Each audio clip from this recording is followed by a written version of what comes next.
Interim government, আসুন স্বাগত জানাবো, সহযোগিতা করব, সকল ভালো কাজে আমাদেরকে পাশে পাবেন। আমাদের সন্তানেরা নিরলসভাবে তারা কাজ করে যায়, নিঃস্বার্থভাবে কাজ করে যায়।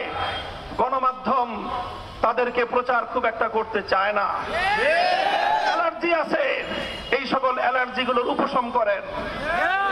স্কুল, কলেজ, ইউনিভার্সিটির আমার সন্তানেরা যেভাবে তারা আন্দোলন করে ফ্যাসিবাদের পতন ঘটিয়েছে, প্রতিটি ক্ষেত্রে আমার মাদ্রাসার সন্তানেরাও তোমাদের সাথে হাতে হাত রেখে বাংলাদেশের ছাত্র জনতার ঐক্যের একটি অভূতপূর্ব দৃষ্টান্ত স্থাপন করেছে।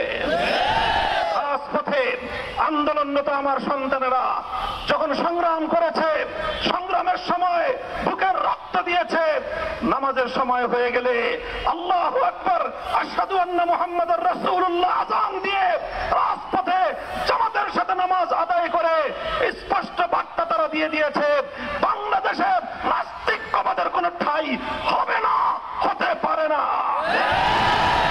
চলমান বৈষম্য বিরোধী এই আন্দোলনকে, এই সংগ্রামকে যদি কেউ নাস্তিকবাদ প্রতিষ্ঠার হাতিয়ার হিসেবে ব্যবহার করতে চায়, সে হাত আমরা ভেঙে গড়িয়ে দেব।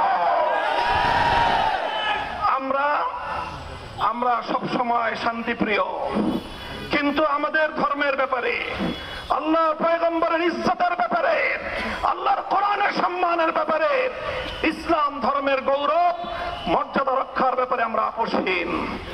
কাউকে ছাড় দেওয়া হবে না। শান্তিপ্রিয় একটি সাম্প্রদায়িক সম্প্রীতির অনন্য দৃষ্টান্ত স্থাপন করে নতুন বাংলাদেশ এগিয়ে যাবে। কাদিয়ানীদেরকে মুসলমান পরিচয় দিয়ে যদি এদেশের মানুষকে গেলাবার, এদেশে মুসলিম হিসেবে তাদেরকে প্রতিষ্ঠিত করবার কোন এজেন্ডা নিয়ে পশ্চিমা বিশ্বের কোন প্রতিনিধি যদি বাংলাদেশে কোন ঘৃণ্য নীল নকশা বাস্তবায়ন করার চেষ্টা করে, রক্তের মাধ্যমে সেই ষড়যন্ত্র আমরা প্রতিরোধ করবো ইনশাআল্লাহ। হিন্দু, বৌদ্ধ, খ্রিস্টান, কাদিয়ানী, অন্যান্য উপজাতি, ভিন্ন ধর্মাবলম্বীদের নাগরিক, ধর্মীয় সব ধরনের মৌলিক অধিকার, সংবিধান প্রদত্ত সকল অধিকার নিশ্চিত করবার জন্য এদেশের আলেম সমাজ অগ্রণী ভূমিকা পালন করবে। হেফাজতে ইসলামের পক্ষ থেকে সারা দেশের আলেম সমাজ, ইমাম সমাজ, মসজিদের লক্ষ কোটি মুসল্লিয়ানে কেরাম এবং ধর্মপ্রাণ মুসলমান ভাইদের প্রতি আমি আবারও দৃষ্টি আকর্ষণ করে উদাত্ত আহ্বান জানাই, আপনারা আপনাদের চলমান ভূমিকা অব্যাহতভাবে পালন করে যাবেন। সেই সঙ্গে বলতে চাই, অন্যান্য ধর্মাবলম্বীদের ধর্মীয় নিরাপত্তা যেভাবে নিশ্চিত করতে হবে, এদেশের সংখ্যাগরিষ্ঠ মুসলমানদের ধর্মীয় নিরাপত্তা একইভাবে নিশ্চিত করতে হবে। অন্যান্য সংখ্যালঘু ধর্মাবলম্বীরা যেমন তাদের ধর্ম পালনের নিরাপত্তা পাবে, সংখ্যাগরিষ্ঠ মুসলমানদের ধর্ম পালনের ক্ষেত্রে ছলচাতুরির আশ্রয় গ্রহণ করা হবে, সেটা দেশের মানুষ বরদাস্ত করবে না। কাজেই আমি এক কথাই আজকে বলছি, কাদিয়ানীদের প্রসঙ্গ বিশেষভাবে বলছি, তাদেরকে উচ্ছেদ করা, তাদেরকে কোনোভাবে ঘায়েল করা, তাদের জানমালের নিরাপত্তা বিঘ্নিত করা, তাদের ব্যবসা বাণিজ্য প্রতিষ্ঠানে তাদের ব্যবসায়িক অধিকার ক্ষুণ্ণ করা, এটা কোনোদিন আলেম ওলামা, হেফাজতে ইসলাম, ধর্মপ্রাণ মুসলমানদের কাম্য নয়। আমরা শুধু একটাই দাবি তুলতে চাই, কাদিয়ানীরা তাদের নিজস্ব ধর্মীয় পরিচয়ে তারা যে কোনো ধর্মীয় অধিকার ভোগ করতে পারবে, কিন্তু তারা কাদিয়ানী হয়ে, অমুসলিম হয়ে মুসলমানদের ধর্ম ইসলাম নাম ব্যবহার করবে, মসজিদের নাম ব্যবহার করবে, মুসলমানদের ধর্মীয় উপাসনালয় মসজিদের নাম ব্যবহার করে মুসলমানদের ধর্মীয় অধিকার ক্ষুণ্ণ করবে, এদেশের মুসলমানরা মুখে আঙ্গুল দিয়ে চুষবে না। দলমত নির্বিশেষে সকল নিরপরাধ মানুষের সব ধরনের নিরাপত্তা বিধানে আমাদের নেতা কর্মী দেশবাসীকে আমি দায়িত্বশীল ভূমিকা পালন করার জন্য উদাত্ত আহ্বান জানাচ্ছি। বিশেষভাবে সংখ্যালঘু সম্প্রদায়ের সকল মৌলিক অধিকার সংরক্ষণ করবার জন্য এদেশের আলেম সমাজকে আমরা প্রথম দিন থেকে আহ্বান জানিয়েছি।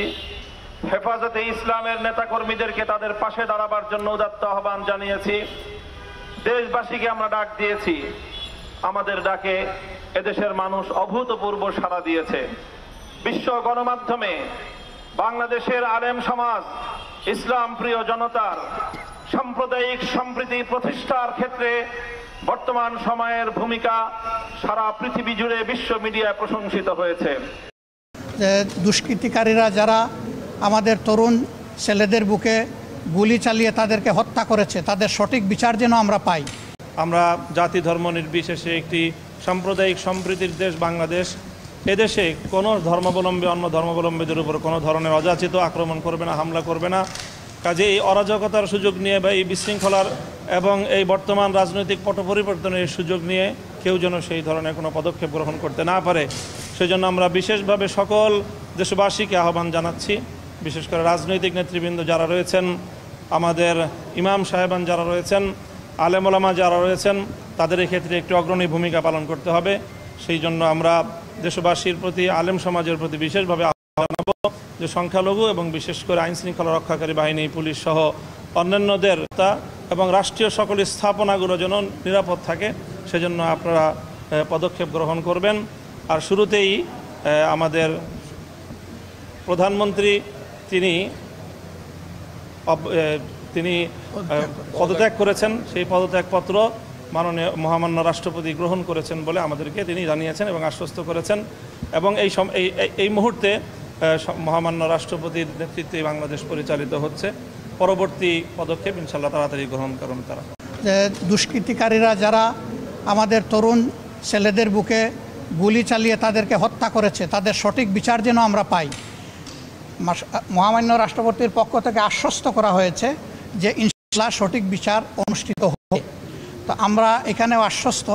আমরা আরও দাবি জানিয়েছিলাম যে আমাদের ইয়াং জেনারেশন জাতিকে যে নতুন করে পথ দেখালো এবং জুলুমের হাত থেকে আমাদেরকে বের করে সাথে এটাকে নিতে হবে এবং তাদের পরামর্শগুলোকে অ্যাকোমোডেট করে আগামী দিনের সিদ্ধান্ত নিতে হবে।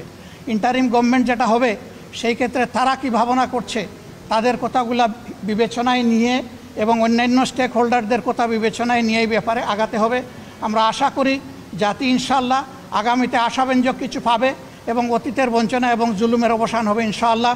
মহান মুনিবের দরবারে শুকরিয়া আদায় করছি।